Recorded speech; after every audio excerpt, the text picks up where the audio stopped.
آپ کی بکریاں اگر ہمیں نہ معلوم ہو تو کوئی فرق پڑتا ہے؟ لیکن جس سے عشق ہوتا ہے نا اس کی ہر شے آدمی سنبھال کے رکھتا ہے. اور ہم نے اپنے ابے کی اچکن آج بھی سنبھال کے رکھی شیروانی. تو اللہ نے اپنے حبیب سے پیار کیا، اس کی ہر شے سنبھال کے رکھی ہے. عجوہ، سقیہ، زمزم، برکہ، ورثہ، اطلال، اطراف، قمراء، غیثاء، یہ میرے نبی کی 9 بکریاں تھیں، یہ نام ہیں. ایک بکرا تھا، اس کا نام تھا یمن. اس میں ایک بکری جس کا نام ہے قمراء، وہ آپ کی زندگی میں مر گئی. عصباء، شہباء، جداء، قصواء میں یہ میرے نبی کی اونٹنیوں کے نام ہیں. جس دن آپ کا انتقال ہوا عصباء نے چارہ پانی چھوڑ دیا اور روتے روتے روتے روتے مر گئی. آپ کے 2 خچر ہیں، ایک کا نام ہے دلدل، ایک کا نام ہے فضہ. آپ کے 2 گدھے تھے، ایک کا نام ہے عفیر، ایک کا نام ہے یعفور. جس دن آپ کا انتقال ہوا یعفور مدینے کی گلیوں میں رسی توڑا کے چیختا تھا اور بھاگتا. چیختے چیختے چیختے ایک کنویں میں چھلانگ ماری اور مر گیا. جس کے لیے جانور تڑپ اٹھے، آج اس کی امت کو یہ بھی نہیں پتا میرا نبی تھا کون. میں نے ایک گاؤں میں 20 نوجوانوں سے پوچھا، او بھائی ہمارے نبی کا نام کیا؟ جی پتہ کوئی نام نہیں پتا.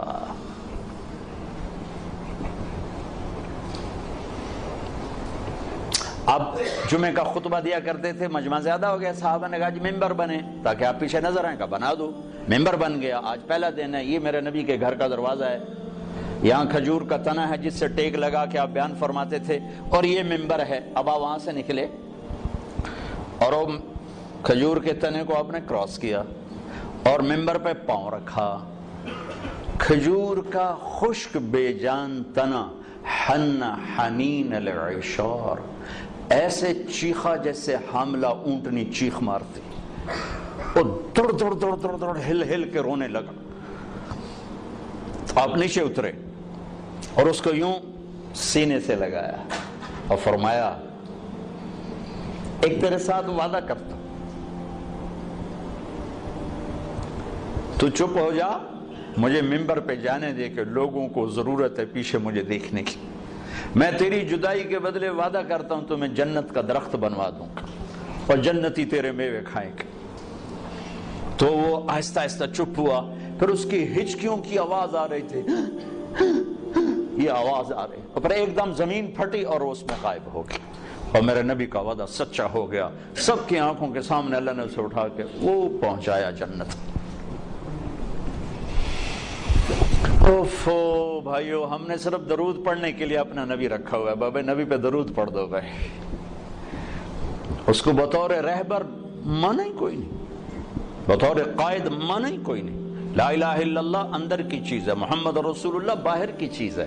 اب لا الہ الا اللہ دکھا نہیں سکتے، محمد رسول اللہ چھپا نہیں سکتے. لا الہ الا اللہ بتانا پڑے گا، محمد رسول اللہ چھپانا پڑے گا. لا الہ الا اللہ بیج ہے، محمد رسول اللہ درخت ہے. لا الہ الا اللہ جڑ ہے، محمد رسول اللہ شجر ہے.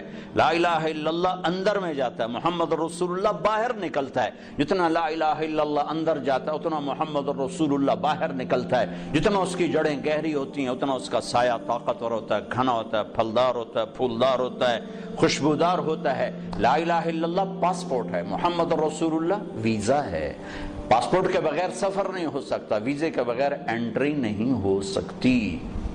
مرنے سے پہلے ویزا لگوا لو، مرنے سے پہلے ویزا لگواؤ. محمدی ویزا لگوانا پڑے گا. جنت کے دروازے پر نہیں، پلسرات پر ہی ویزا مانگو. ویزا دکھاؤ، ویزا ہے جائیے، ویزا نہیں واپس. اللہ نے ایک کام خود کر دیا، پاسپورٹ ہمیں خود بنا کے دے دی. پاسپورٹ خود بنا کے دے دی.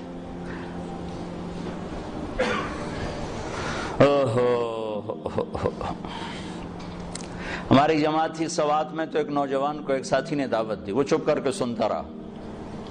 جب بات ختم ہوئی کہنے لگا حضرت جی میں ہندو ہوں، مسلمان نہیں ہوں. آپ خوش قسمت ہیں، آپ مسلمان ہیں. مجھے پتا ہے میرا مذہب کچھ نہیں، پتھر اپنے ہاتھوں سے لاتے ہیں، اسی کی پوجا شروع کر دیتے ہیں. لیکن اگر میں مسلمان ہوں تو مجھے 70 رشتے توڑنے پڑیں گے اور کوئی ایک مسلمان مجھے سہارا دینے کے لیے نہیں آئے گا.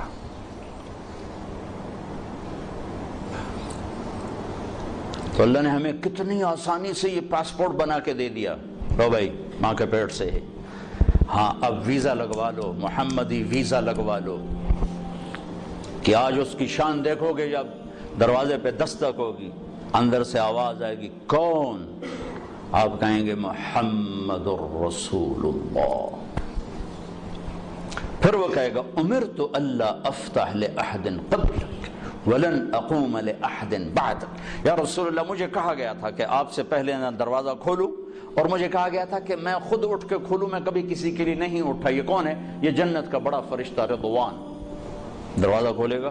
آپ نے کہا ادخلھا، میں اندر جاؤں گا، ومعی فقراء المؤمنین، اور میرے چاروں طرف میری امت کے غریب لوگ پہلے داخل ہوں گے۔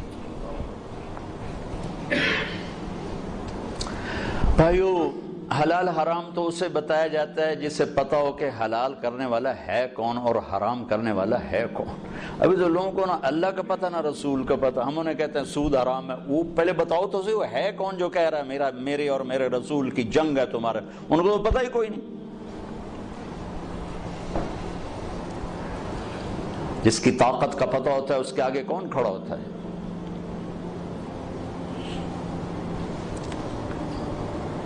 تیمور کا سفیر جب کسی بادشاہ کے دربار میں جاتا تھا تو وہ گھوڑے سے نہیں اترتا تھا، وہ گھوڑے پر بیٹھے بیٹھے تیمور کا خط یوں پھینکتا تھا، اور جو اس ملک کا بادشاہ نیچے اتر کے جھک کے وہ خط اٹھاتا تھا کہ اس کمبخت کی طاقت کا سب کو پتا تھا کہ وہ کیا بلا ہے۔ دنیا کا آخری فاتح ہے تیمور کے بعد فاتح کوئی نہیں آیا، آخری فاتح تیمور ہے۔ ایک چھوٹے سے بادشاہ کی طاقت جھکا دیتی تھی بادشاہوں کو، ادھر سے اللہ اور نیچے رسول کہہ رہے ہیں فَأَذَنُوا بِحَرْبٍ مِّنَ اللَّهِ وَرَسُولِهِ، یا سود چھوڑ دو یا اللہ اس کا رسول لڑنے کے لیے آ رہے ہیں۔ کسی کے کان پہ جو نہیں رینگتے کہ وہ نہ اللہ کو جانتے نہ رسول کو جانتے۔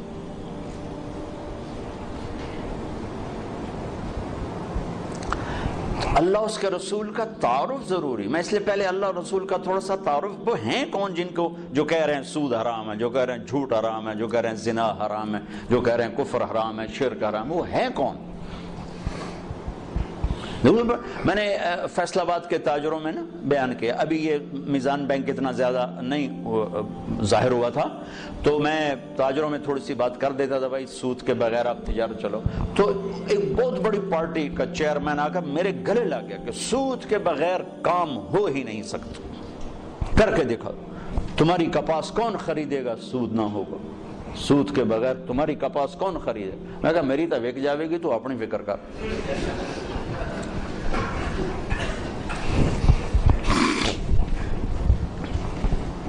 تو میں انہیں معذور سمجھتا ہوں، مسلمان ہیں، نیک آدمی ہیں، لیکن پتہ کوئی نہیں، وہ دلیر ہو کے نہیں کر رہے، وہ نادان ہو کے کر رہے ہیں، پتہ ہی کوئی نہیں ان کو کہ کہنے والا کون ہے اور آگے فرمان سنانے والا کون ہے۔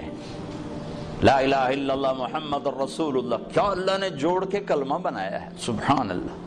لا الہ الا اللہ 12 حرف ہیں، محمد رسول اللہ بھی 12 حرف ہیں، اور الف با تا ثا جیم ہا خا میں کچھ حروف ہیں نقطے والے، ان کو کمزور کہا جاتا ہے، یہ موجم ہوتے ہیں، یہ کمزور ہوتے ہیں، اور کچھ ہوتے ہیں بغیر نقطے والے، انہیں محمل کہا جاتا ہے، یہ طاقتور ہوتے ہیں۔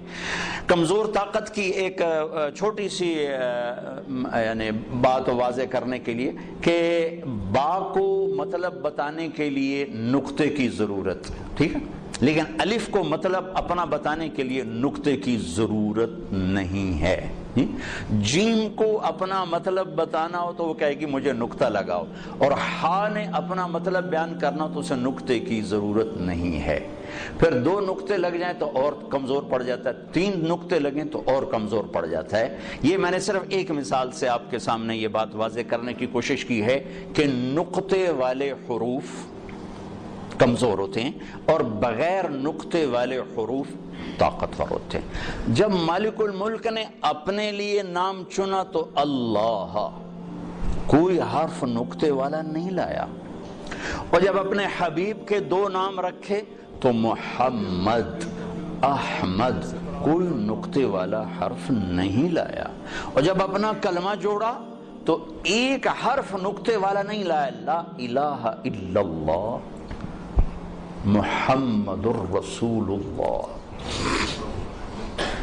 اور لا الہ الا اللہ بھی 12 حرف ہیں اور محمد الرسول اللہ بھی 12 حرف ہیں. اور میرے نبی نے مثال دے کر کہا کہ اس ذات کی قسم جس کے قبضے میں میری جان ہے، 7 زمینیں، 7 آسمان، ان کے سمندر، دریا، پہاڑ، جنگل، درند، پرند، چرند، اور عرش، فرش، لوح، قلم، کرسی، جنت، جہنم، جبریل، میکائیل، یہ تو میں تفصیل کر رہا ہوں، اسرائیل، اسرافیل، اور ساری کائنات اللہ کے سوا ایک پلڑے میں رکھو اور لا الہ الا اللہ لکھ کر دوسرے میں رکھو، لرجحت بہن لا الہ الا اللہ. تو ذات کی قسم جس سے قبضے میں میری جان ہے، لا الہ الا اللہ سب کو ہوا میں اٹھا دے گا. یہ ہمارے دل میں ہے، لیکن ہماری زبان سے جھوٹ کو نہیں اٹھا رہا، ہماری آنکھوں سے غلط دیکھنے کو نہیں اٹھا رہا، ہمارے کانوں سے غلط سننے کو نہیں اٹھا رہا، اندر کے بغض کو نہیں نکال رہا ہے کہ نہ اللہ کا پتہ ہے نہ محمد کا پتہ ہے صلی اللہ علیہ وسلم.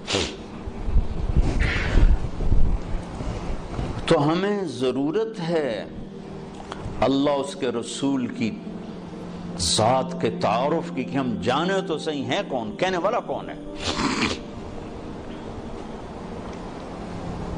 تو پہلا نقش لا الہ الا اللہ وہ دھندلا ہو گیا ہے.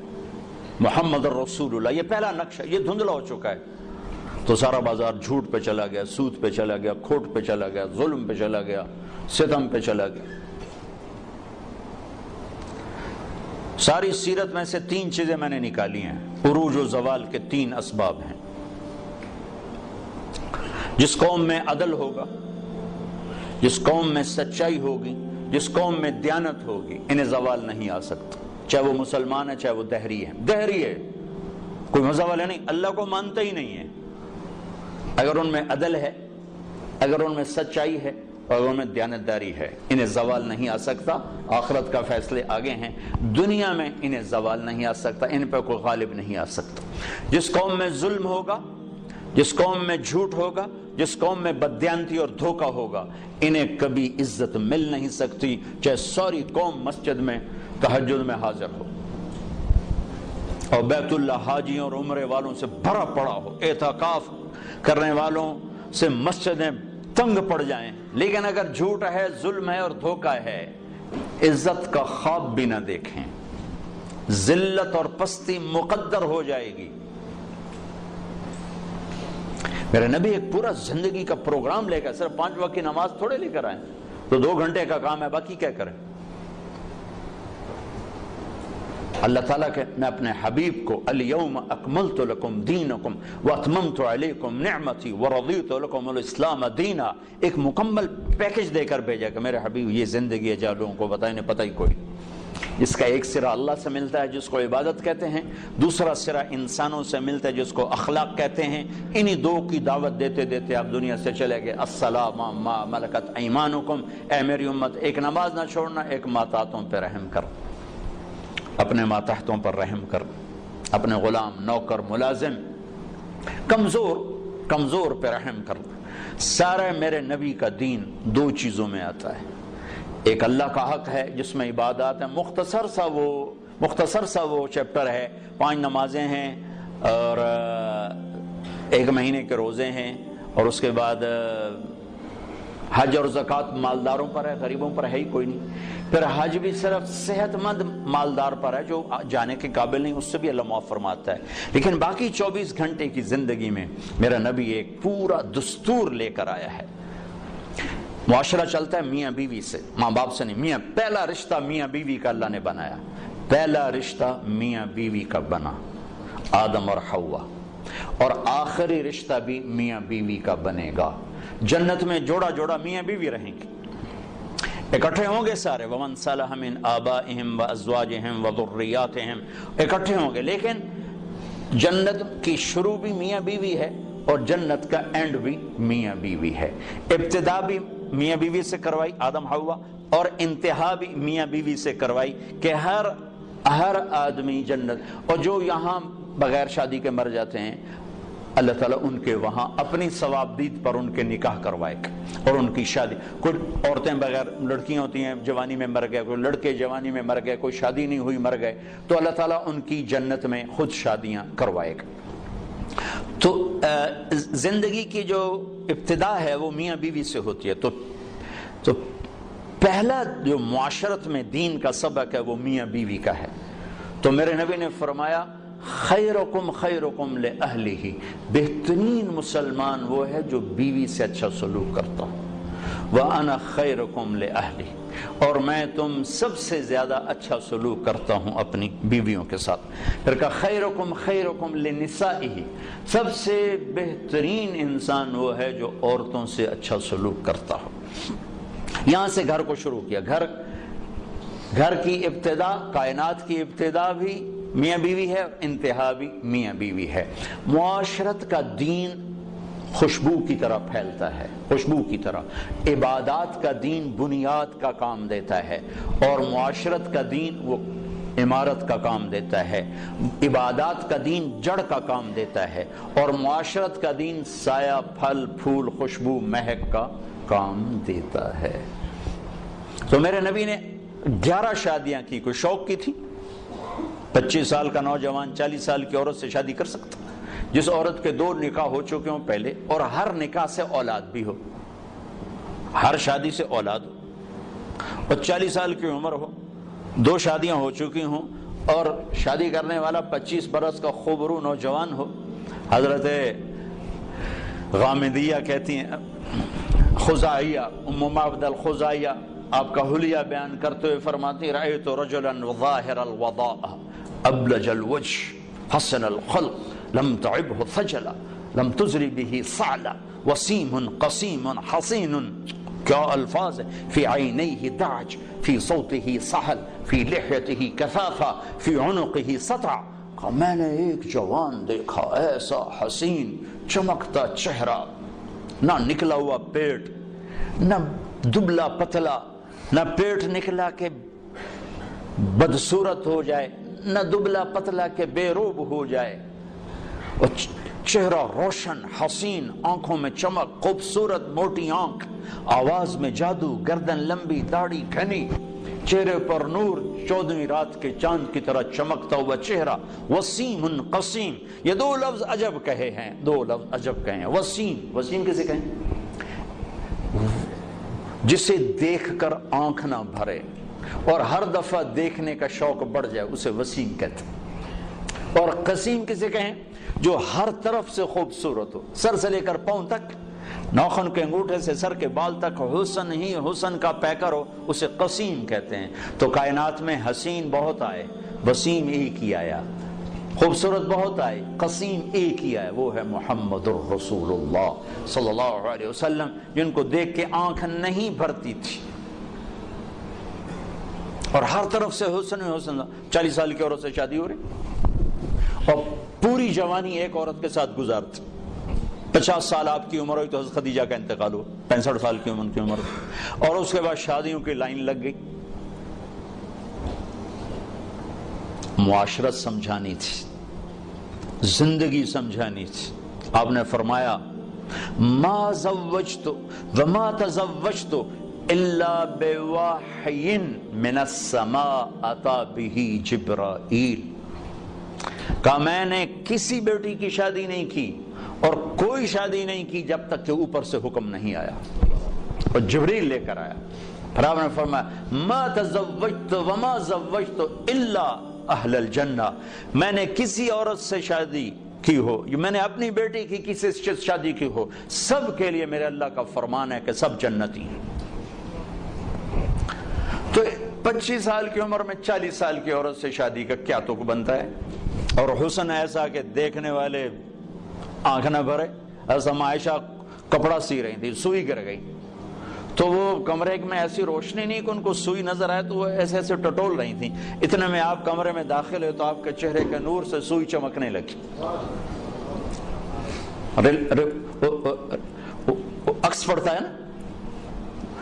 تو جو ایسی ہستی ہو وہ تو 25 سال کا ہے تو کوئی 20 سال کی لڑکی تلاش کرے اپنے لیے.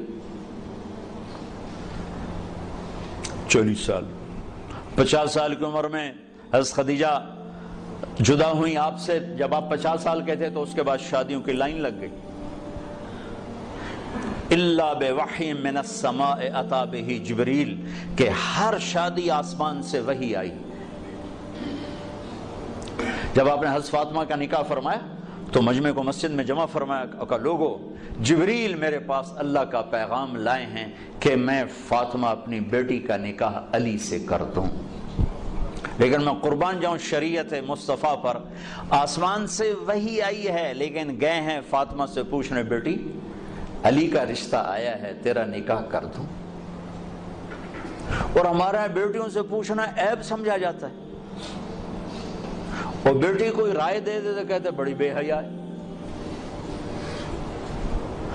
آسمان سے وحی آ چکی ہے کہ علی کے ساتھ فاطمہ کا نکاح کیا جائے، پھر میرے نبی پوچھنے جا رہے ہیں فاطمہ علی کا پیغام آیا ہے تیرا نکاح کر دوں؟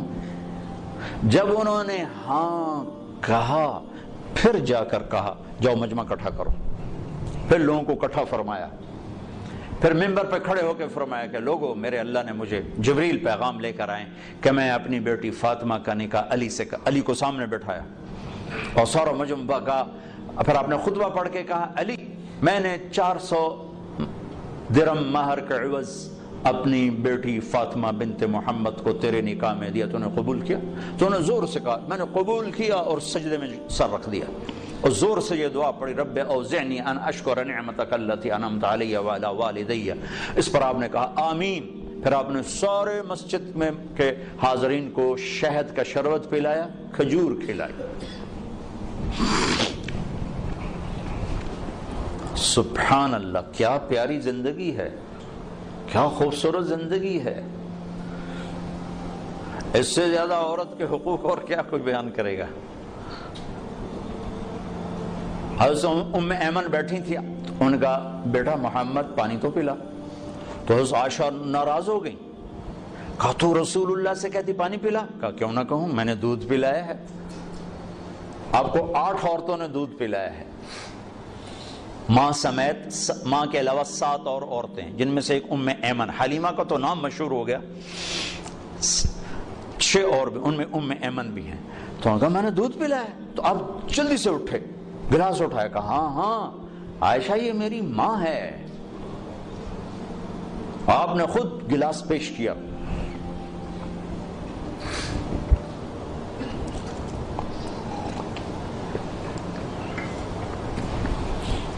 تو چونکہ زندگی گھر سے شروع ہوتی، دفتر سے نہیں، گھر سے شروع ہوتی۔ ہمارے ایک استاد بڑے شفیق تھے، لیکن جب آگے کبھی ڈانٹنا شروع کرتے ہم کہتے لگتا ہے استاد جی گھر دینا لڑتے آئے ہوئے، اور ہم دائیں بائیں سے خبر لیتے تو تقریباً وہ خبر سچی ہوتی تھی۔ لڑائی گھر میں اور غصہ ہم پہ نکل رہا۔ جب آدمی کا گھر ڈسٹرب ہوتا ہے تو پھر دفتر بھی ڈسٹرب ہوتا ہے۔ تو تم دعا کرو تمہارے پاس گھروں میں نہ لڑیں تاکہ تمہارے ساتھ ٹھیک رہے۔ زندگی کی ابتدا گھر سے ہے، گھر سے۔ تو ایک گھرانہ کیسا ہونا چاہیے، اور ایک گھر کی آبادی کا دار و مدار کس پر ہے؟ اللہ کی قسم پیسے پر نہیں ہے، وہ میرے نبی کے اخلاق پر ہے، میرے نبی والے سلوک پر ہے۔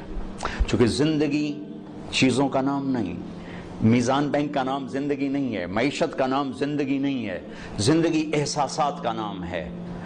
احساسات جب پروان چڑھتے ہیں تو زندگی خوشحال ہوتی ہے، روٹی ملے یا نہ ملے، اور احساسات جب مجروح ہوتے ہیں تو زندگی زخمی ہو جاتی ہے، اور پھر زندگی ماند پڑ جاتی ہے، چاہے سونے چاندی کے زیور میں لدا ہوا گھرانہ کیوں نہ ہو۔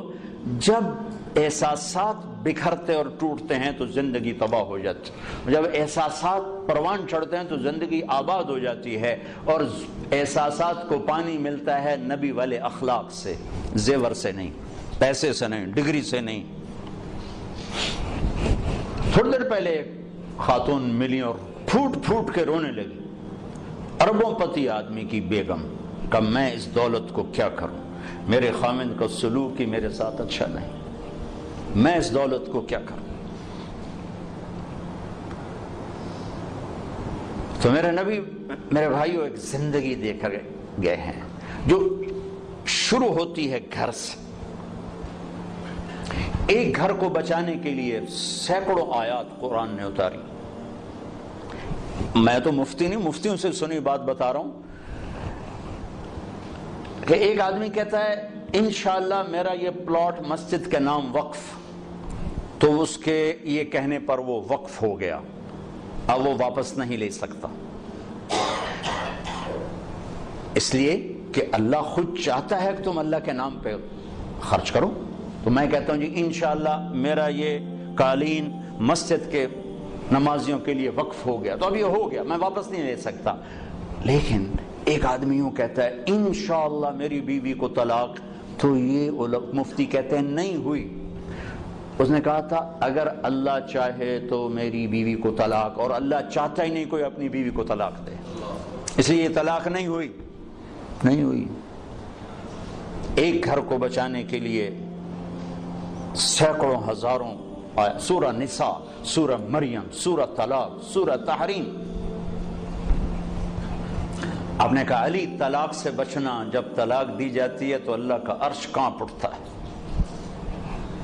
جب گھر بگڑتا ہے تو وہاں سے معاشرہ بگڑتا ہے، جب گھر سنورتا ہے تو وہاں سے معاشرہ سنورتا ہے. تو پہلا میاں بیوی ہیں، ان کا آپس میں سلوک کیسا ہے.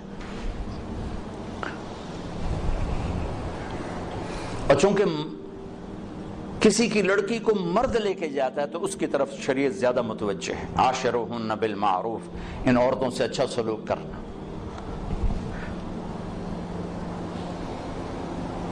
ان سے حسن سلوک، ان سے میٹھا بول، ان سے درگزر. کمزور سے کیا لڑنا. ایک نوجوان آیا کہنے لگا جی بیوی سے جھگڑا رہتا ہے، کوئی وہ دو مجھے، کوئی تویز دو. میں نے کہا بیویوں پہ تویز چلتے ہی نہیں.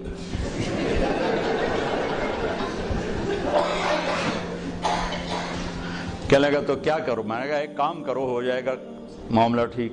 کیا؟ میں نے کہا جب تم کھانے پر بیٹھو تو روزانہ 2-4 لقمے اپنے ہاتھ سے کھلا دیا کرو، بس کوئی لمبا چوڑا کام نہیں بننا. کچھ دن بعد اس کا ویسے ہی فون آ گیا تو مجھے اپنی بات یاد آ گئی. میں نے کہا میری بات پہ عمل کیا تھا. کہنے لگا نہیں. میں کیوں؟ کہنے لگا شرم آتی. میں نے کہا لڑتے ہوئے شرم نہیں آتی. بھائی کمزور سے بھی کوئی لڑتا ہے. آپ نے گامے پہلوان کا نام سنا؟ گاما پہلوان، یہ رستم زمان کا ٹائٹل اس نے لندن میں اس کو تاج پہنایا گیا تھا. ایک امریکہ کا پہلوان تھا زبسکو، اس کو اس نے ہرایا تھا 2 گھنٹے کی کشتی کے بعد، تو پھر اس کو یہ ٹائٹل ملا تھا. یہ اندرون شہر لاہور میں رہتا تھا. تو سبزی لے رہا تھا تو وہ بھاؤ تاؤ پہ کوئی بات بڑھ گئی تو سبزی والے نے گلاس اٹھا کے مارا گامے کو. تو اس کے لگا یہاں تو خون نکل آیا. تو اس نے پگڑی کھولی اور یوں نیچے سے اس کو بل دے کر یوں باندھی اور چل پڑا. تو لوگوں نے کہا پہلوان جی اے مڑکو جیا بندہ تو مار گیا، وہ تسی چپ کر کے ٹر پے ہو. وہ کہنے لگا ماڑے نو مار دیا شرم آتی.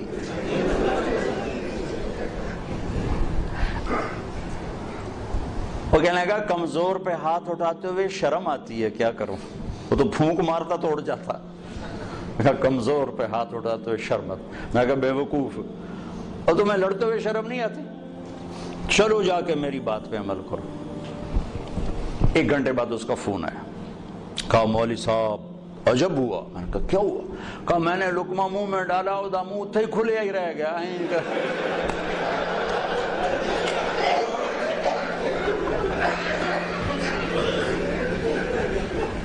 اس نے کہا یہ تمہیں کسی اور نے پٹی پڑھائی ہے، تو نہیں کر سکتا، مجھے بتا کس نے. انہوں نے کہا مجھے تو مولوی طارق جمیل نے بتایا. کہا اس نے اسی وقت ہاتھ اٹھا کے دعا کرنے شروع کر دی میرے لیے کہ اللہ اس کا بھلا کرے، اس نے تمہیں یہ انسانیت سکھائی. اب گھر کی زندگی کو پیسے سے خوشگوار دیکھنا چاہتے ہیں، نہیں ہوگی اللہ کی قسم. گھر کی زندگی خوشگوار ہوگی تو دفتر بھی خوشگوار ہوگا، اور گھر کی زندگی میں نبوت والے اخلاق آئیں گے تو زندگی پروان چڑھے گی. چونکہ آپ میرے سامنے مرد عورتیں ہوتی تو میں عورتوں کے حقوق کے لیے جو اللہ کے نبی نے فرمایا وہ بھی بتا تھا. کہ اگر میری شریعت میں سجدہ ہوتا تو میں عورت سے کہتا بنا خامند کو کرے، لیکن زیادہ جو میں دیکھتا ہوں اس میں احادیث میں وہ مردوں کی طرف خطاب زیادہ ہے، چونکہ وہ لے کے جاتا ہے اور وہ بوجھ اٹھاتا ہے اور وہ ذمہ دار بنتا ہے۔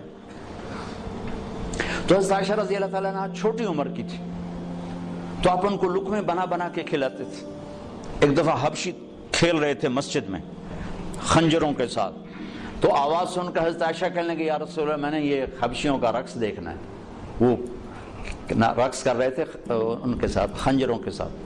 ہمارے بچپن میں ہمارے دیہاتوں میں ہوتا تھا، چھوٹے چھوٹے ہم تھے تو اس وقت ہمارے یہ جب ٹیلی ویژن نہیں ہوتے تھے تو ہم مغرب کے بہت سورے چاندنی راتوں میں کھیتوں میں بیٹھ جاتے تھے بڑے چھوٹے، تو پھر یہ اس کو ہم گتکا کہتے تھے، گتکا۔ تو اب نے کہا اچھا آ جاؤ، تو ان کو پیچھے کھڑا کیا، اونٹ بن گئے اور آپ سامنے کھڑے ہو کر تماشا دکھانا شروع کر دیا، ورنہ آپ کہتے تو نبی کی بیوی ہو کر لا نہیں کر دی، چل بیٹھ قرآن پڑھ۔ کھڑے کھڑے آپ تھک گئے، آپ نے کہا عائشہ بس نہ کریں، کہنے لگے نہیں بس نہیں، ابھی میرا دل نہیں بھرا۔ تو پھر آپ کھڑے کھڑے آپ یوں سہارا لے رہے تھے، تھک کے نا، کھڑے کھڑے یوں ہو جاتا، پھر تھوڑے بعد یوں ہو جاتا، چونکہ تھک، پھر تھوڑے بعد یوں ہو جاتا، جب تک حضرت ام عائشہ نے نہیں فرمایا بس آپ کھڑے رہے۔ یہ کائنات کے افضل ترین ہستی رحمت للعالمین۔ پھر دوسری اکائی بنتی ہے ماں باپ، اس کے بعد ماں اور باپ کا روپ انسان دھارتا ہے۔ تو پہلا حق اولاد کا ہے، پہلا حق ماں باپ کا نہیں، کہ اس کو تو پتہ ہی نہیں جو گود میں ہے کہ میری ماں کون ہے میرا باپ کون ہے۔ اسے صحیح تعلیم دینا اور اسے انسانیت سکھانا ماں باپ کے ذمہ ہے۔ سکھائیں اسے اے لیول او لیول اور توقع کریں کہ اماں ابا کو بھی مانے دو، کیسے مانے گا؟ ایک شخص آیا حضرت عمر کے پاس، کہا جی میرا بیٹا بڑا نافرمان ہے، تو حضرت عمر رضی اللہ تعالیٰ نے اٹھایا کوڑا مارنے کے لیے، انہوں نے کہا جی میری بات سن، کیا کہا ماں پیو کا بھی بڑا حق ہے پر کوئی اولاد کا بھی حق ہے۔ آپ نے کہا ہاں، تو ذرا بتا دیں۔ تو فرمایا پہلا حق ہے کہ اچھی ماں دے، دوسرا حق یہ ہے کہ اس کا نام اچھا رکھے، تیسرا حق یہ ہے کہ اس کو قرآن کی تعلیم دے۔ تو کہا پھر آپ میرے ابے کی کارگزاری سن لو، اس نے مجھے حبشی ماں دی ہے لونڈی، مجھے اچھی ماں نہیں دی۔ پھر اس نے میرا نام رکھا ہے جولان، جولان کہتے ہیں گندگی کے کیڑے کو۔ پھر اس نے آج تک مجھے قرآن کی شکل نہیں دکھائی۔ حضرت عمر نے وہی سوٹا ادھر پھیر دیا، وہ بے وقوف پہلا مجرم تو ہے۔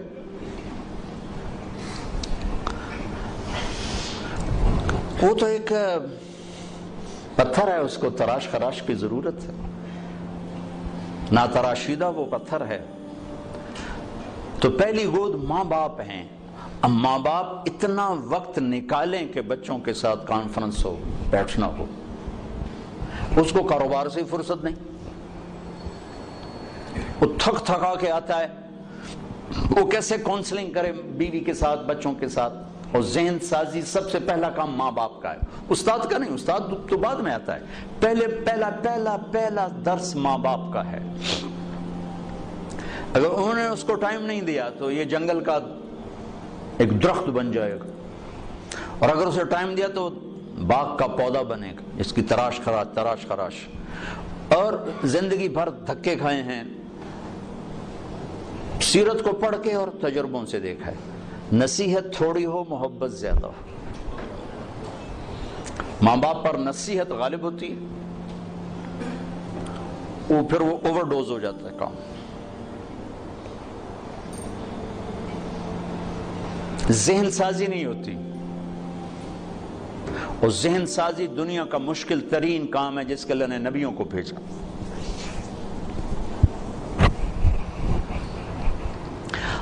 اب مصیبت یہ ہے کہ جس نے ادھار بیچا ہو، ادھار خریدا ہو، وہ گھر میں حاضر ہو کے بھی غیر حاضر ہوتی۔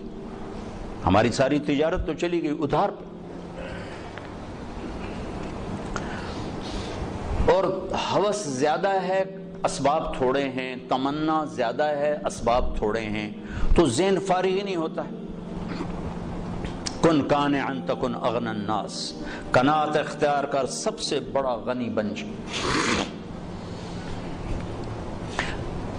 15 برس اللہ دیتا ہے تربیت کے، 15 برس ماں باپ کو، 15 برس کے بعد پوری شریعت متوجہ ہو جاتی۔ یہ 15 سال بچے اور بچی کے، ان پر لگاؤ زور کہ ان کو اللہ کا تعارف کروا دو، اللہ کے نبی کا تعارف کروا دو، ان کے اخلاق بتا دو، ان کو آخرت بتا دو، جنت بتا دو، جہنم بتا دو، پھر ان کے شر سے تم بری و ذمہ۔ لیکن ماں باپ کو ہی نہیں پتا تو اولاد کو کیا پتا ہوگا؟ ماں باپ اگر حق ادا کر دیں اولاد کے لیے تو پھر وہ لوٹ کر ان کی طرف آئے گا، پھر وہ اپنے ماں کو عزت دے گا، باپ کو عزت دے گا۔ ایک ہماری تہذیب تھی وہ ختم ہو گئی۔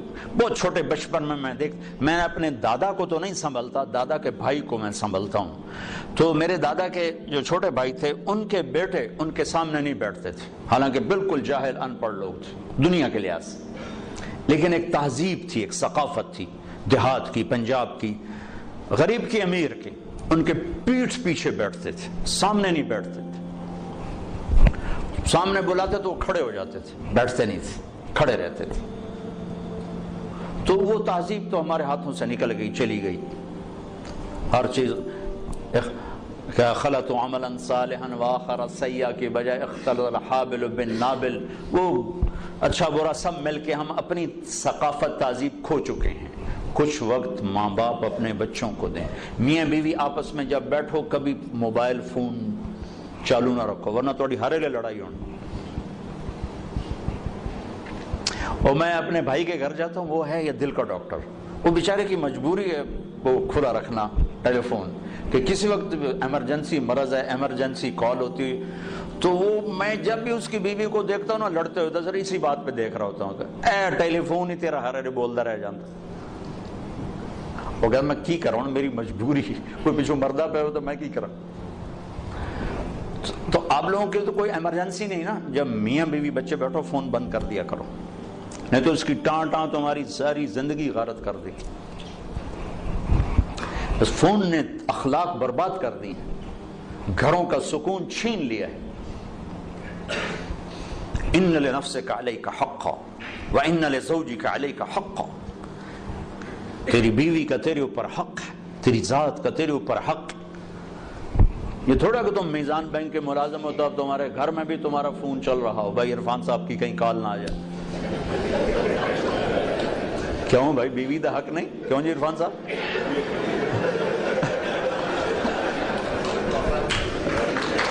ہوئے ہوئے ہوئے ہوئے بڑے خوش ہوئے۔ بند کرو فون جب بچوں کے پاس بیٹھو۔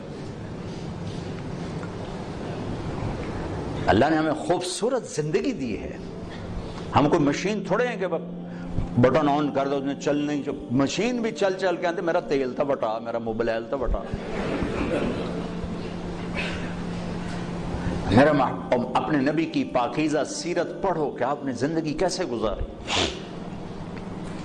پھر جب میاں بیوی کی کونسلنگ ہو، پھر اولاد کو، پھر وہ حق واپس ماں باپ کو ملتا ہے کہ اولاد ماں باپ کی فرما بردار ہوتی، ان کی آنکھوں کی ٹھنڈک بنتی، ان کے لیے وہ راحت بنتی۔ لیکن جب ہم ان کو ٹائم نہیں دیتے تو پھر ماں باپ کے حقوق سناتے رہو۔ حالانکہ میرے نبی نے فرمایا تھا کاش میری ماں زندہ ہوتی، میں ان کی ایسی نوکری کرتا، میں عشاء کی نماز کے مصلی پر ہوتا اور میں سورۃ فاتحہ پڑھ رہا ہوتا اور ادھر سے آواز آتی محمد، تو میں ماں کے لیے نماز توڑ دیتی۔ اتنی بڑی حسرت کا اظہار، اور مائیں ذلیل ہو رہی۔ کون سا گھر ہے جہاں ماں ذلیل نہیں ہوتی؟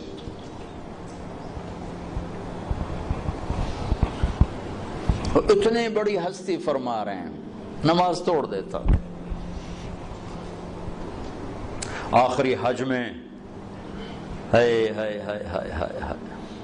جب ابوا کے قریب پہنچے، 60-70 ہزار کا مجمع تھا آپ کے ساتھ، اور قریب پہنچے تو اونٹنے کا رخ ماں کی قبر کی طرف پھیر دی۔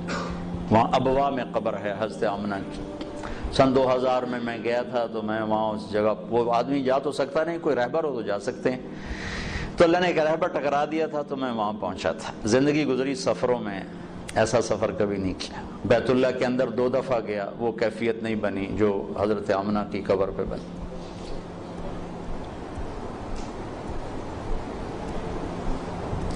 مجھے وہ چھوٹا سا محمد نظر آنے لگا، جو ماں کی عمر کیا تھی 25 سال، باپ کب فوت ہوئے 25 برس، ماں کب فوت ہوئی 25 برس، اور 3 افراد، ام ایمن خادمہ والدہ جناب رسول اللہ صلی اللہ علیہ وسلم۔ اچانک موت کا وار ہوا ہے، ممکن ہے ہارٹ اٹیک ہوا ہو، ممکن ہے جو کچھ پڑا ہے اس کے مطابق تو یہی خیال آتا ہے کہ بولا نہیں جا رہا تھا اور کروٹ پہلو بدل رہی تھی، اس سے پتہ لگتا ہے شاید ہوا ہو، بولا نہیں جا رہا، اور آپ سہمے ہوئے پاس بیٹھے ہوئے تھے، کیا ہو کیا ہو؟ پھر آخری الفاظ، کل حی میت و کل جدید بعد، بیٹا ہر زندہ نے مرنا ہے، ہر جوانی نے ڈھلنا ہے، لگتا ہے میرا وقت آ گیا ہے۔ وقد ولدت طہرا، میں نے ایک پاکیزہ ہستی کو جنم دیا ہے۔ شمع بجھ گئی، پھر آپ سینے پہ سر رکھ کے روئے ہیں، کوئی آنسو پوچھنے والا بھی نہیں تھا۔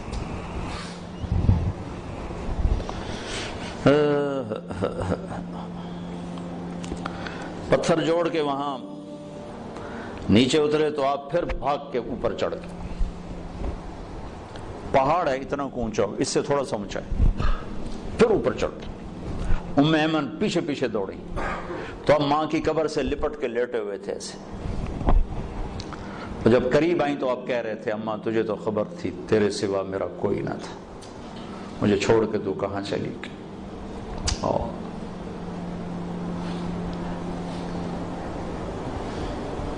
دوبارہ جہاں ایک دفعہ چلا جاؤں دوبارہ جانے کی تمنا نہیں ہوتی، وہاں جانے کی تمنا ہوتی کہ دوبارہ اللہ موقع دے تو میں وہاں جاؤں۔ ایک وقت اثر ڈھل چکی تھی کافی، فضا میں بھی وہ سرخی چھا چکی تھی، تو موسم سوگوار، ایک وہ مقام، پھر وہ پڑا ہوا سامنے 14 صدی کے پردے ہٹاتے ہٹاتے ہٹاتے میں وہاں بے خود کھڑا رہا۔ واہ میرے رب، جس کو تو نے حبیب بنایا اسے اتنے بڑے دکھ میں ڈالا، ہوئے ہوئے ہوئے ہوئے، کمال کرتے۔ باپ دیکھا نہیں، بہن ہے نہیں، بھائی ہے نہیں، چلو مکے میں موت دے دیتا، کوئی دادا دادی کوئی تو چاہ لیندہ، جنگل میں موت تھی۔ کبھی اللہ تمہیں موقع دے تو دیکھنا جا کے وہ۔ میں تو یہ واقعہ ہزاروں دفعہ سنا چکا ہوں، ہر دفعہ روتا ہوں، حالانکہ آدمی عادی ہو جاتا ہے ایک چیز جب بار بار سنتا سناتا ہے، لیکن مجھے نہیں یاد کہ یہ کہتے ہوئے کبھی میں آپ دیدہ نہ ہوں۔ ہائے ہائے ہائے، تو ام ایمن نے اٹھایا، بیٹا اٹھو، کہا نہیں میں نہیں جاؤں گا، مجھے ادھر ہی چھوڑ دو، کھینچ کے لائی نیچے گھسیٹتے ہوئے۔ اب میں اس خوبصورت حال میں وہ کیفیت کیسے منتقل کروں جو وہاں میرے اوپر طاری تھی۔ تو مکے تک روتے ہی آئے ہیں، روتے ہی آئے۔ تو زخم اتنا گہرا تھا کہ 6 برس اور 63 سال، 57 برس گزر گئے، زخم نہیں بھرا۔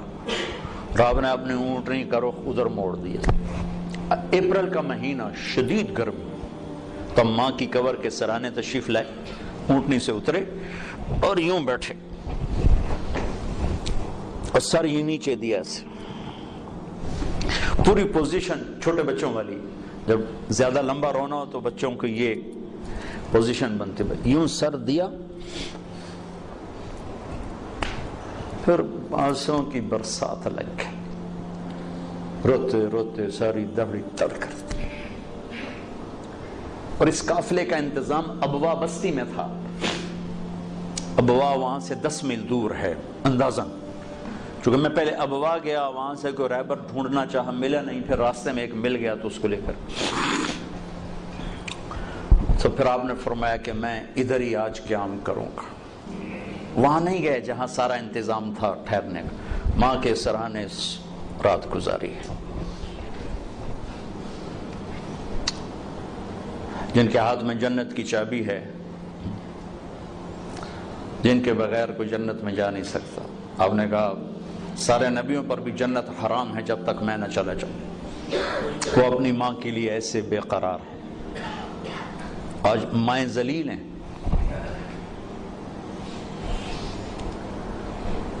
پوچھا گیا تھا میرے نبی سے قیامت کب آئے؟ کہا مجھے نہیں پتا۔ کہا کوئی نشانی؟ کہ جب مائیں ذلیل ہوں گی آ جائے گی، جب ماؤں کو ذلیل کیا جائے گا تو آ جائے گی۔ تو آپ سارا دن حساب کتاب میں لگے رہتے ہو نا، دل سخت ہو جاتے ہیں۔ حساب کتاب حساب کتاب حساب کتاب۔ حضرت تھانوی رحمۃ اللہ علیہ نے لکھا ہے کہ جو صرف فقہ میں لگتے ہیں ان کے دلوں میں بھی سختی آ جاتی۔ تحفۃ العلماء میں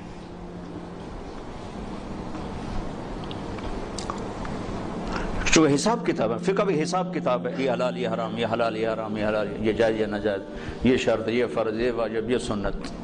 جو نرمانے والی چیز تو قرآن و حدیث ہے۔ تو سارا دن حساب کتاب حساب کتاب حساب کتاب حساب۔ اور بھی دکھ ہیں زمانے میں محبت کے سوا، راحتیں اور بھی ہیں حساب کی راحت کے سوا۔ تھوڑی سی فیض سے معذرت کے ساتھ۔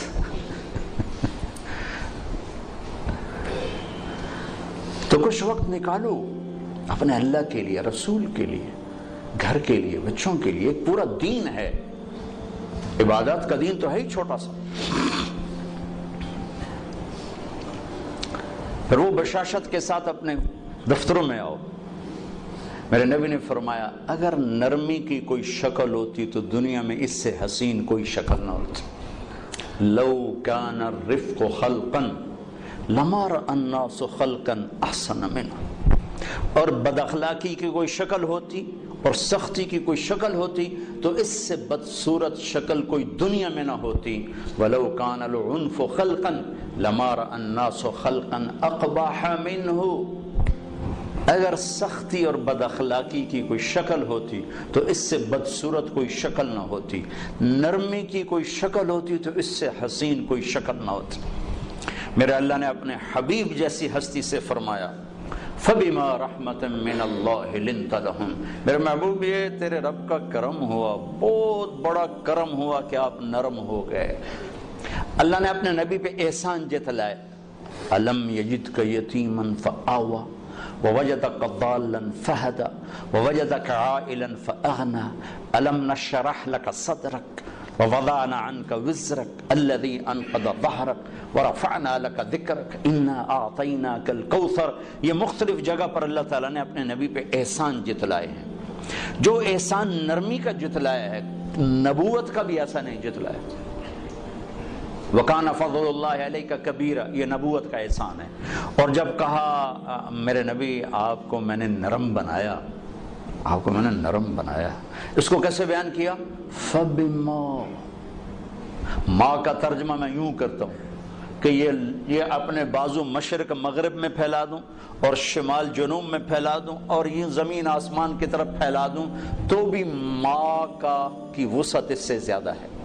ماں میرے حبیب لا محدود رحمت آپ کی طرف متوجہ ہوئی اور آپ نرم ہو گئے۔ اچھا اتنے بڑے حبیب جو قاب قوسین او ادنی ہوں، اتنے بڑے حبیب کہ جو رحمت للعالمین کا ٹائٹل لیے ہوئے ہیں، اتنے بڑے نبی جو کافۃ للناس بشیر و نذیر ہوں، جو خاتم المرسلین ہوں، میرا اللہ کہہ رہا ہے اے میرے نبی لو کنت فظا، آپ جیسی ہستی کی زبان اگر سخت ہوتی، غلیظ القلب اور طبیعت میں بھی شدت ہوتی تو کیا ہوتا نتیجہ؟ یہ میزان بینک والے نہیں، یہ تو تنخواہ دار ہیں، یہ تیرے جان نثار، تیرے پر پروانہ وار قربان ہونے والے لن فضوا من حولک، یہ سب آپ کو چھوڑ کے چلے جاتے۔ محبوب مصطفیٰ جیسی ہستی میں سختی ہوگی تو لوگ چھوڑ جائیں گے۔ چھوڑنے والے کون؟ صحابہ۔ کون صحابہ؟ کلن وعد اللہ الحسنى، اے میرے نبی میرا وعدہ تیرا کوئی صحابی جہنم میں نہیں جا سکتا، سب جنتی۔ جنتی لوگ محبوب مصطفیٰ اخلاق سخت ہوں گے تو چھوڑ جائیں گے۔ طارق جمیل کے اخلاق سخت ہوں گے تو اس کی تو اولاد اسے چھوڑ جائے گی، نوکر کہاں آئیں گے؟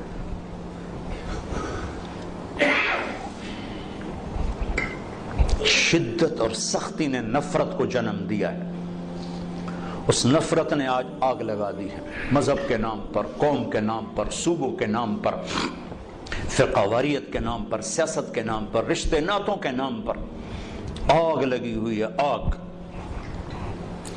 نبوت والے اخلاق ہی اس کو زیر کر سکتے ہیں، ورنہ اور کوئی نہیں۔ نبوت والی زندگی، نبوت والے اخلاق۔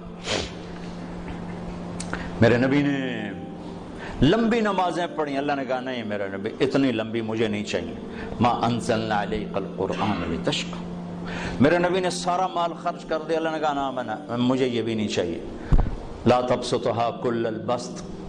میرے نبی نے تبلیغ میں زیادہ دکھ درد دکھایا تو اللہ نے اس سے بھی روک دیا، فلا تذهب نفسك علیہم حسرات۔ تین بڑے کام، دعوت، ہم تبلیغ کے داعی ہیں، کبھی تبلیغ میں وقت لگاؤ، یہ بننے کی محنت ہے، سدھرنے کی محنت ہے، تربیت کی محنت ہے، پوری دنیا میں دین زندہ کرنے کی محنت، ٹھیک۔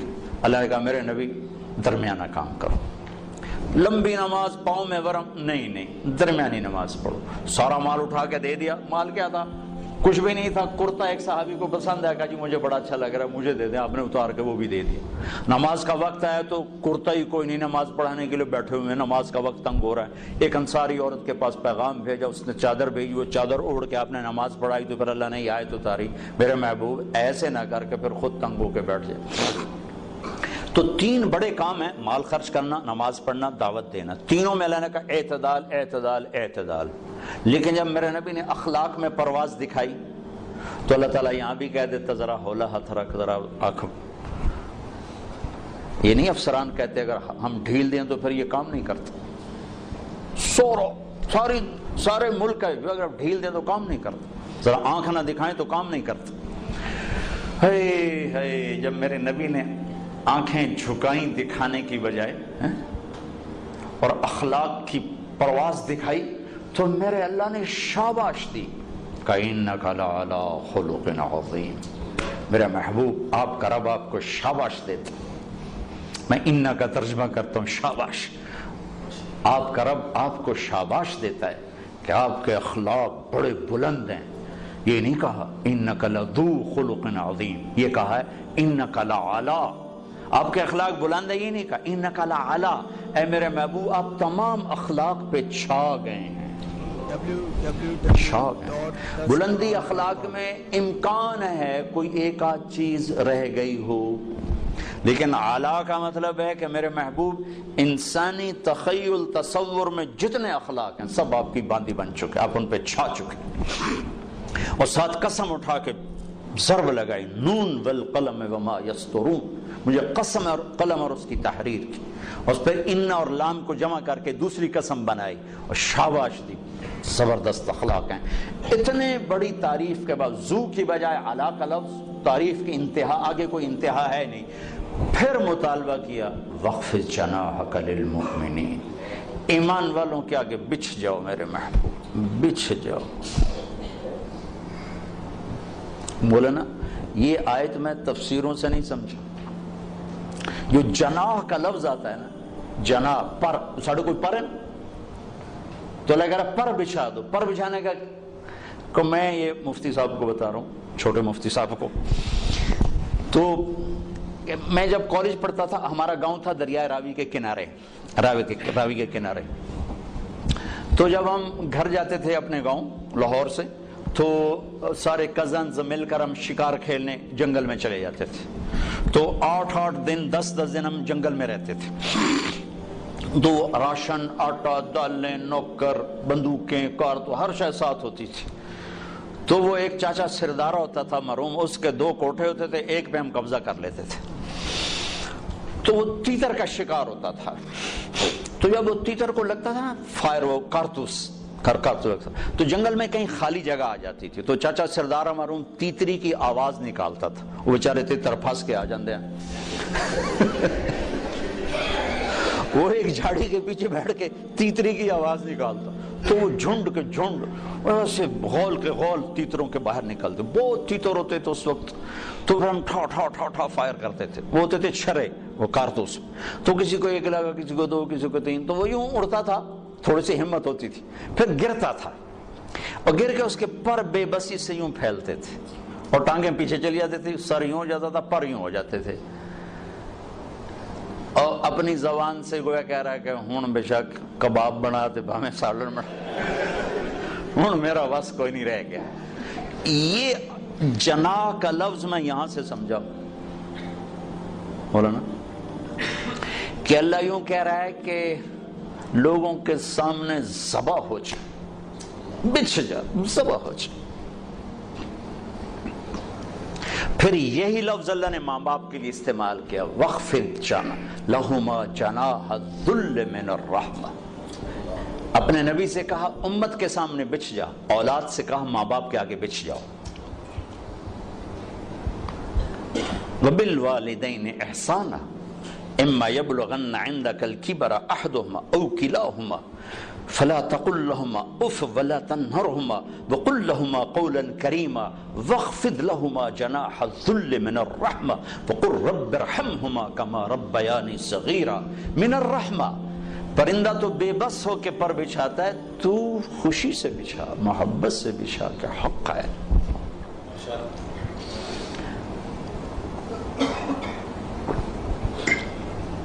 ایک شخص نے ماں کو حج کرایا کندھے پہ بٹھا کر، اور طواف تھا کرا رہا، طواف سے فارغ ہو کر حضرت عبداللہ بن عمر مل گئے، حضرت جی میں نے ماں کو حج کرا دیا، کندھے پہ بٹھایا، طواف کرایا، ماں کا حق ادا ہو گیا؟ تو انہوں نے کہا ابھی تو ایک سانس کا حق ادا نہیں ہوا، ایک سانس، ولا زفرۃ واحدہ، لمبا سانس، تھک کے جب سانس لیا جب اس کو زفرہ کہتے ہیں۔ کہا تیری ماں تجھے پال پال جو تھکتی تھی نا، لمبا سانس لیتی تھی، وہ جو اس نے لاکھوں سانس لی ان میں سے ایک سانس کا حق بھی ادا نہیں ہوا۔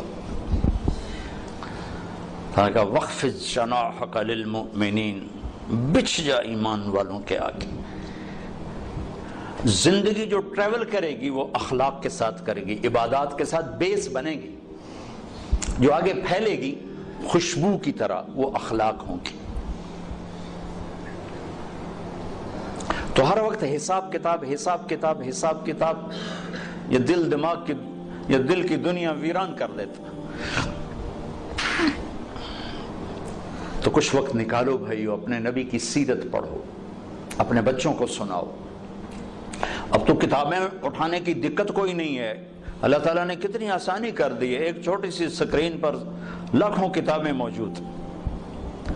میں مفتی تقی صاحب کا وہ پڑھ رہا تھا آسان ترجمہ، تو اس کے شروع میں لکھا کہ اس کا اکثر حصہ سفروں میں مکمل ہوا، چونکہ کمپیوٹر میں ساری چیزیں موجود تھی، اور وہ صورت کے آخر میں لکھتے بھی ہیں فلاں ایئرپورٹ پر یہ مکمل ہوئی، فلاں ایئرپورٹ پر یہ مکمل ہوئی۔ کہ اب تو اللہ نے وہ کتابوں کی مشقت سے بھی نجات دے دیا۔ ہمارے بچے ہم سے زیادہ جانتے ہیں وہ ان کے ساتھ کھیلنا، ان کو بیٹا نبی کی سیرت نکالو، نبی کے اخلاق نکالو، ابو عمر کی سیرت نکالو، ابو بکر کی سیرت نکالو، خود بھی سنو ان کو بھی سناؤ۔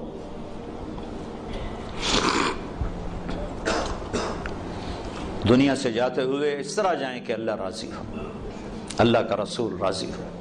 باقی اللہ تعالیٰ آپ کی محنت کو قبول فرمائے۔ بہت بڑی آپ نے، عرفان صاحب کو میں سلام پیش کرتا ہوں کہ، اور خاص طور پر ان کی بیگم کو جو کہ وہ بھی ہمارے ساتھ حج میں تھیں، تو یہ فرما رہے ہیں کہ پہلے انہوں نے ان کا ذہن بنایا، اور جہاں میاں بیوی دونوں ایک ذہن ہو جائیں تو کام میں طاقت ہو جاتی۔ جیسے حضرت خدیجہ کو سنبھالا، اللہ کے نبی جب آئے پریشان ہو کر تو سنبھالنے والی حضرت خدیجہ بنی، اپنا مال بھی لگا دیا، اپنی جان بھی لگا دی۔ تو نبیوں کے بعد سب سے پہلے جس سے اللہ نے سلام بھیجا وہ خدیجہ ہے۔ جبریل آئے، یا رسول اللہ، اللہ تعالیٰ خدیجہ کو سلام پیش کرتے ہیں۔ اس کے بعد ابو بکر کو سلام آیا تبوک کے موقع پر، سب سے پہلے سلام حضرت خدیجہ کو آیا مکہ میں، کہ اللہ تعالیٰ خدیجہ کو سلام پیش کرتے ہیں۔ جب آپ آئے نا گھبرائے ہوئے، پریشان نہیں، بعد میں جب یہ آیت ہے یا ایھا المدثر قم فانذر وربک فکبر وثیابک فطہر والرجز فاہجر ولا تمنن تستکثر ولربک فاصبر، تو آپ نے کہا خدیجہ انقطع ایام النوم والراحہ، خدیجہ میرے کھانے اور میرے سونے اور آرام کے دن گئے۔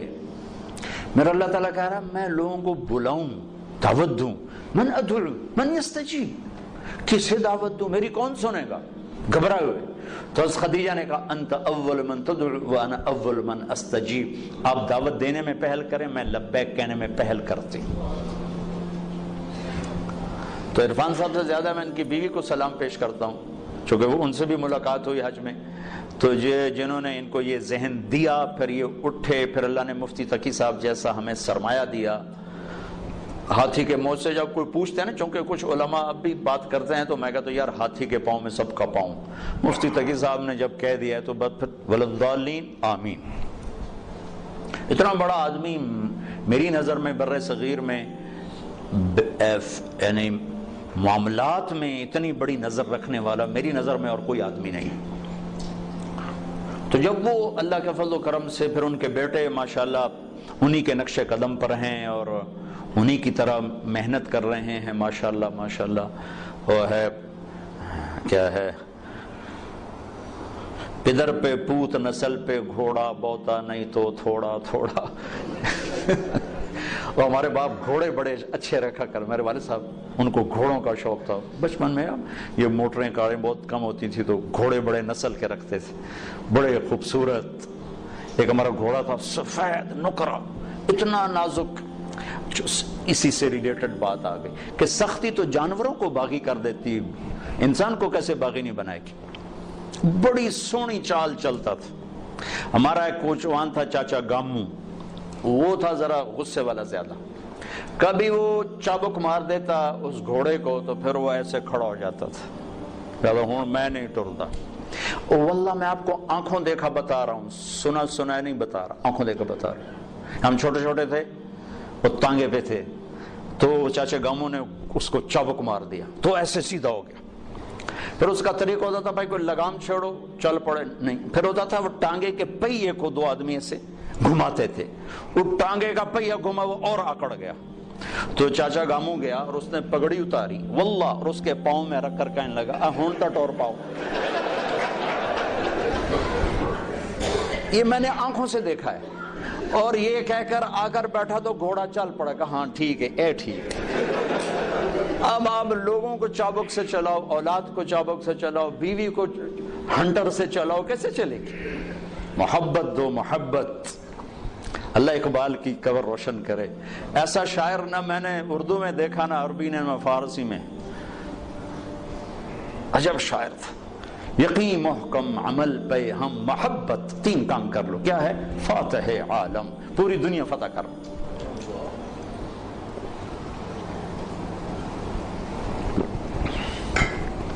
تو میرے محبوب کی ایک خوبصورت زندگی ہے جس میں معاشرت بھی ہے، معیشت بھی ہے، عبادت بھی ہے، عقائد بھی ہیں.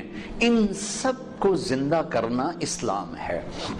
آپ نے ایک چیز کو زندہ کیا ہے، سود سے لوگوں کو بچایا ہے، کوشش کر رہے ہو اللہ آپ کی مسائی کو قبول کرے. اپنے لیے بھی کچھ وقت نکالو کہ یہ تو دین کا ایک چھوٹا سا شعبہ ہے معیشت، لیکن میرا اللہ سے تعلق ٹھیک ہو، میرا لوگوں سے تعلق ٹھیک ہو، میرا ماں باپ زندہ ہیں تو ان سے تعلق ٹھیک ہو، بیوی بچے ہیں تو ان سے تعلق ٹھیک ہو. ہمارا جوائنٹ فیملی سسٹم میں بعض اوقات ماں باپ کی مداخلت زندگی برباد کر دیتی، بعض اوقات بیوی کی مداخلت ماں باپ کو برباد کر دیتی. لیکن یہ واقعات تھوڑے ہیں، پہلے واقعات زیادہ ہیں کہ ماں باپ کی بیجا مداخلت وہ میاں بیوی کی زندگی کو برباد کر دیتی. اور آگے حدود کا پتہ نہیں ہے تو وہ ماں کے چکر میں بہت سے لوگ اپنی بیویوں کو تباہ کر بیٹھتے ہیں، اپنے بچوں پہ بیویوں پہ بڑی بڑی زیادتیاں کر جاتے ہیں. میں چونکہ پنجاب کا ہوں، دیہات کا ہوں اور ذمہ دارہ معاشرت ہے، میں یہ ظلم بہت دیکھتا ہوں بہت دیکھتا ہوں بہت دیکھتا ہوں.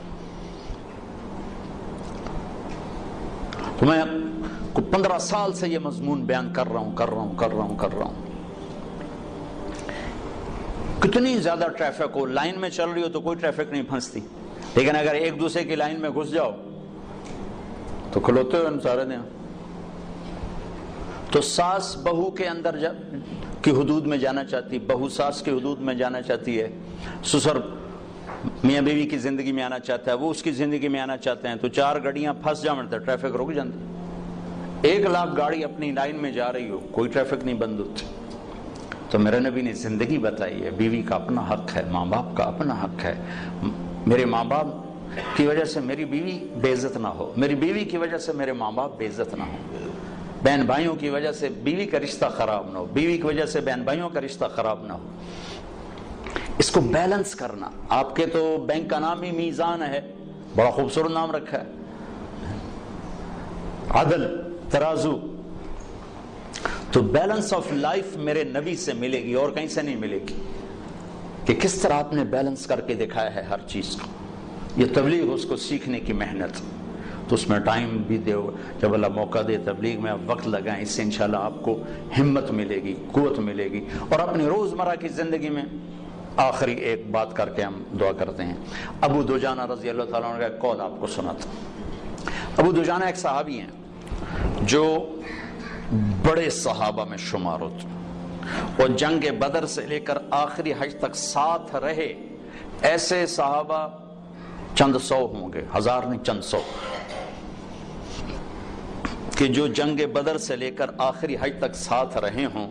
یہ 1.5 لاکھ میں چند سو ہوں گے، ہزار نہیں، چند سو۔ ان میں سے ایک آدمی ہے ابو دجانہ۔ ایک بات ہو گئی۔ دوسری بات، یہ صحابی ہیں اور اللہ نے کہا کلن وعد اللہ الحسنى، سب کے لیے جنت کا وعدہ، صحابہ۔ پھر یہ حدیبیہ میں شریک ہیں تو اللہ نے کہا لقد رضی اللہ عن المؤمنین، حدیبیہ والوں سے اللہ راضی ہو گیا۔ پھر یہ بدر میں شریک ہیں تو اللہ تعالیٰ کے نبی نے کہا بدر والے جو مرضی کریں اللہ نے معاف کر دیا، ٹھیک ہو گیا۔ پھر تھوڑا سا میں ان کی تاریخ بتانا چاہتا ہوں تاکہ اگلی جو میں بات کرنا چاہتا ہوں اس میں وزن آپ محسوس کر سکیں، ورنہ وزن نہیں آئے گا۔ احد کے میدان میں آپ نے یوں تلوار اٹھائی، کہا یہ تلوار کون لے گا؟ تو کئی لوگ کھڑے ہو گئے۔ پھر آپ نے کہا اس کا حق کون ادا کرے گا؟ تو سارے بیٹھ گئے، صرف 3 آدمی کھڑے رہے، ایک عمر، ایک زبیر، ایک ابو دجانہ۔ تو آپ نے وہ تلوار نہ عمر کو دی نہ زبیر رضی اللہ تعالی عنہم، وہ ابو دجانہ کو دی۔ تو حضرت زبیر آپ کے پھوپھی زاد بھی ہیں اور ٹاپ 10 صحابہ میں ہیں، ابو بکر، عمر، عثمان، علی، طلحہ، زبیر، سعد، سعید، ابو عبیدہ، عبد الرحمن۔ آپ نے ایک محفل میں ان 10 کے نام لے کر فرمایا کہ یہ سب جنتی ہیں۔ ان میں ایک زبیر ہیں، وہ کہنے لگے میں پھوپھی کا بیٹا، شجاعت کی دھاک بیٹھی ہوئی، مجھے نہیں دی، اس کو کیوں دی؟ اب میں دیکھوں گا یہ کیا کرتا ہے۔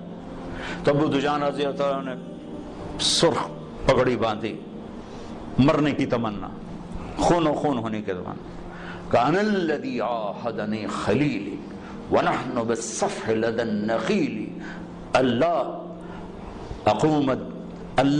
اقوم الدہر بالقیول وَأَضْرِبْ بِسَيْفِ اللَّهِ وَرَسُولِهِ، کہ میں وہ ہوں جس نے اپنے نبی کے ساتھ وعدہ کیا ہے کہ پہلی صف میں کھڑے ہو کے لڑوں گا، پچھلی صف میں نہیں، اور اللہ اس کے رسول کی تلوار کا حق ادا کروں گا۔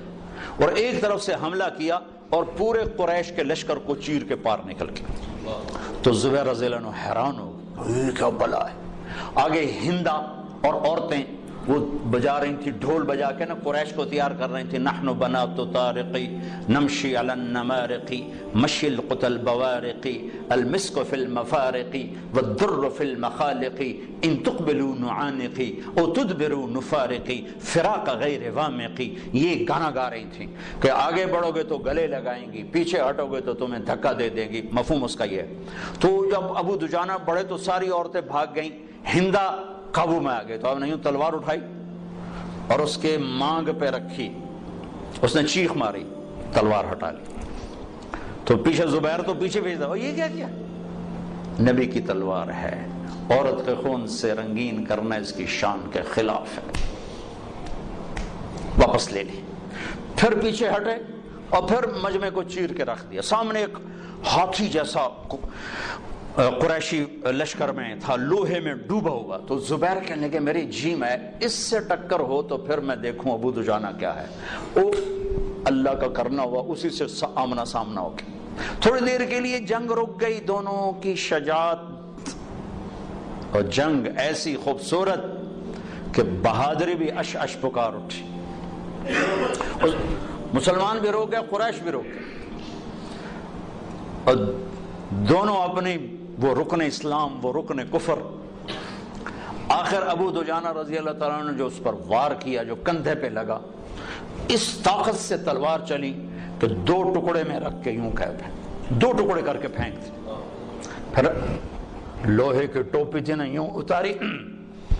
ما ترا، کیا دیکھ رہے ہو؟ انا ابو دجانہ، میں ہوں ابو دجانہ. اور یہ یمامہ میں شہید ہوئے. جب شکست ہو گئی مہاجرین کو خالد بن ولید رضی اللہ عنہ وہ قائد تھے، چیف تھے، تو مہاجرین بھاگ گئے. زید بن خطاب شہید ہو گئے، جھنڈا ان کے ہاتھ میں تھا. پھر سالم مولا ابی حذیفہ شہید ہو گئے، جھنڈا ان کے ہاتھ میں تھا. پھر مہاجرین کے قدم اکھڑ گئے. تو خالد بن ولید نے حضرت برا سے کہا، برا ان لوگوں میں سے تھے جو ہاتھ اٹھاتے تھے تو رد نہیں کرتا تھا. کہ برا بن مالک تستر میں شہید ہوئے تھے. تو وہ کہنے لگے اخلصنا، ہمیں الگ کر، انصار کو الگ کر. تو انہیں آواز لگا یا الانصار. تو صرف 3000 مدینے والے اکٹھے ہوئے، 3000. اور ان کو لیڈ کیا ابو دجانہ، ثابت بن قیس بن شماس، کعب بن عجرہ، عباد بن بشر، برا بن مالک. ان 5 آدمیوں نے ان کو لیڈ کیا. 3000 نے 1,00,000 کے منہ پھیر دیے. اور ان میں سے ابو دجانہ شہید ہو گئے، عباد بن بشر شہید ہو گئے، اور ثابت بن قیس بن شماس شہید ہو گئے. کعب بن عجرہ کا ہاتھ کٹ گیا، اور برا بن مالک نے گیٹ کھول دیا اور لشکر داخل ہوا، اور مسلمہ کذاب قتل ہوا. تھوڑی سی آپ کو میں نے تاریخ بتائی، آپ جانیں کہ ابو دجانہ کیا ہستی ہے. اب یہ ابو دجانہ ایک بات کرنے لگے، لوگو ان ارجع عملی عندی، لوگو میرے پاس بخشش کا سب سے بڑا عمل جس پر مجھے امید ہے بخشش کی. اب آپ ان کی ساری مختصر ہسٹری ذہن میں رکھیں. صحابی، بدری، احدی، شہید فی الیمامہ. لوگو ان ارجع عملی عندی، میرے پاس بخشش کا سب سے بڑا عمل جس پر میں امید کرتا ہوں، انی ما آذیت احدا بلسانی، میں نے آج تک اپنی زبان سے کسی کو دکھ نہیں پہنچایا. ولا اجد فی قلبی غلا لاحد، اور میرے دل میں کسی کے بارے میں کوئی بغض نہیں ہے. ارے بھائی آپ تو بدر کے شریک ہیں، ہاں آپ تو احد والے ہیں، ہاں حدیبیہ والے بھی ہیں، آپ تو صحابی ہیں بالکل، لیکن بخشش کا عمل میرے پاس یہ ہے کہ میں نے آج تک اپنی زبان سے کسی کو دکھ نہیں پہنچایا، اور میرے دل میں کسی کا بغض نہیں ہے. یہ آخری بات کرتا ہوں کہ اس زبان کو میٹھا کر دو. اللہ کی قسم یہ شہد سے زیادہ میٹھی ہے، اور 7 سمندر کے پانیوں سے زیادہ کڑوی ہے. یہ مکھن سے زیادہ نرم ہے، اور 2 دھاری تلوار سے زیادہ تیز ہے اور سخت ہے.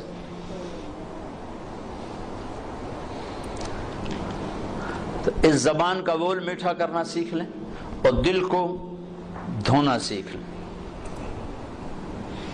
کوئی زیادتی کرے، جاؤ اللہ سے لوں گا، جاؤ معاف کی.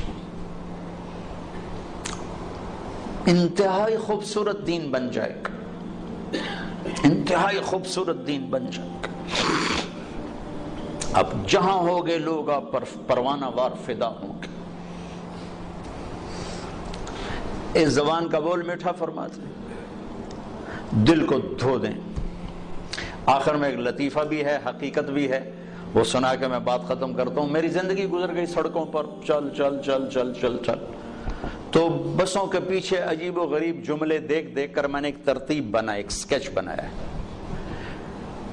نئی بس کے پیچھے لکھا ہوتا ہے ویک ٹور چکوری دی. چکور بڑا نخرے والا پرندہ ہے، بڑے نخرے سے چلتا. جب تھوڑی پرانی ہوتی تو لکھا ہوتا ہے ہارن دے کر پاس کریں. جب تھوڑی اور پرانی ہوتی تو لکھا ہوتا ہے یا پاس کر یا برداشت کر. جب تھوڑی اور پرانی ہو تو پھر اس کے پیچھے لکھا ہوتا ہے نہ چھیڑ ملنگانو، ایک ملنگ بھی بنا ہوتا ہے. اور پرانی رنگ روغن ہو کے روڈ پہ آ جائے تو لکھا ہوتا ہے خدا نے ایک بار پھر دلہن بنا دیا. یہ تو ہو گیا لطیفہ جو میرا اپنا بنایا ہوا ہے. اور ایک دفعہ ایک جملہ پڑا ایک ویگن کے پیچھے، وہ پھر سارے دھونے دھو گیا. مجھے پڑھنے کا موقع بھی اب بہت کم ملتا ہے، صرف سفر میں تھوڑا بہت کبھی کوئی دیکھ لیا. تو میں ایسے ہی پڑھتا جا رہا تھا تو میری آگے نظر پڑی تو ایک ویگن کے ہم پیچھے جا رہے تھے، تو اس ویگن کے پیچھے لکھا ہوا تھا، یہ جو بڑی کوسٹر ہوتی ہیں، چھوٹی بڑی کوسٹر جو 25-30 اس میں بیٹھتے ہیں، تو اس کے پیچھے لکھا ہوا تھا بہت بڑا کر کے دل، آگے لکھا ہوا تھا برائے فروخت. دل برائے، فیکٹریاں برائے فروخت تو پڑھی تھیں، پہلی دفعہ لکھا دل برائے فروخت. نیچے لکھا تھا قیمت، آگے لکھا تھا ایک میٹھا بول.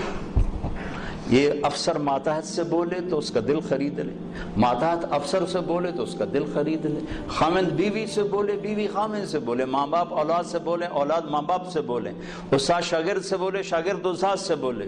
دلوں کے خریدار، دلوں کے سوداگر بن جاؤ. ایک میٹھے بول سے دل خرید لو.